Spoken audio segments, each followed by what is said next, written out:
Qu'est-ce qui s'est réellement passé? Je disais, l'Éternel, quand il a appelé Moïse pour aller en Égypte, pour parler au pharaon de l'Égypte, il a fait beaucoup. L'Éternel a accompli beaucoup de miracles par Moïse. Mais tous ces miracles-là n'étaient pas. Le pharaon n'était pas convaincu de tout cela. Mais il y a quelque chose qui va se passer.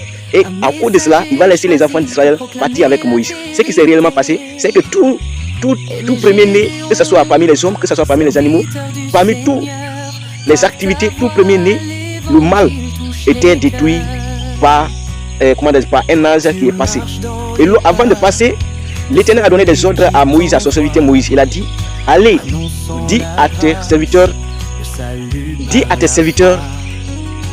tes enfants, dis à tes frères Israël de tuer un agneau jeune et de mettre le sang sur les portes. Et lorsque l'ange de la mort viendra, il va passer dessus.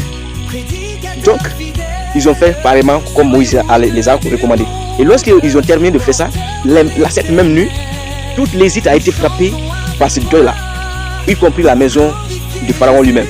Mais les enfants d'Israël ont été épargnés de ce deuil-là. Raison pour laquelle Pharaon a appelé Moïse pour lui dire que je vous laisse partir, car votre Dieu est puissant.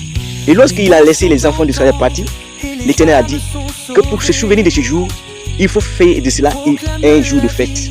Un jour de fête.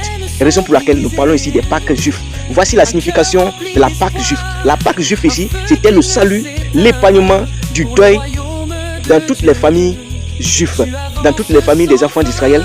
Tout le monde a été épargné de ce deuil-là. Mais dans toute l'Égypte, tout le monde a été touché par cela. Raison pour laquelle c'était une grande joie, une grande joie et une grande fête. Parce que l'Éternel a dit que tu te souviendras de ce jour-là. Et quand tu te souviendras de ce jour-là, lorsque ce jour-là arrivera, c'est-à-dire que c'était l'anniversaire maintenant, il faut fêter l'anniversaire de ce jour-là. Alors, le même mois, dans la même année, si le jour-là revient, tu dois fêter ça. Et en te faisant ça, il faut expliquer à la génération suivante. S'il y a quelqu'un qui est là, qui a trouvé, que vous avez donné naissance et qui n'était pas en Égypte, tu devais l'expliquer pourquoi vous faites cette fête-là. Ce jour-là, l'Éternel les a ordonné pour dire quoi? Si vous préparez bien, vous allez manger avec les herbes amères.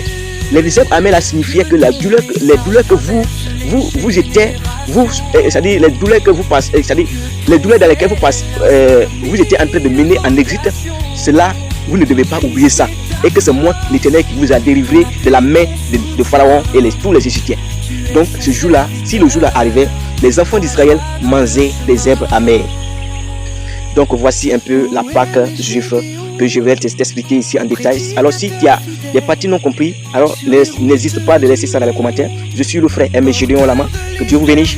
Abonne-toi, ce n'est pas fini. Je vais parler de la deuxième partie de la Pâque parce qu'il y a deux Pâques dans la Bible. Je vais parler de la deuxième partie de la Pâque. Alors, ne reste pas, il ne faut pas te déconnecter. Reste toujours en ligne. Tu reviendras écouter la Pâque juive et pourquoi la Pâque juive. La Pâque chrétienne et pourquoi la Pâque chrétienne. La Pâque juive, on vient de parler. La Pâque juive, les gens fêtaient parce qu'ils ont été épargnés ici du deuil qui est arrivé ici à tout le pays de l'Égypte. Alors, voici pourquoi les enfants d'Israël faisaient cette fête-là à l'honneur de l'Éternel. Que Dieu vous bénisse, shalom à vous. Je dis toujours, je suis l'évangéliste Aimé Gédéon Lama. Que Dieu vous bénisse, shalom à vous.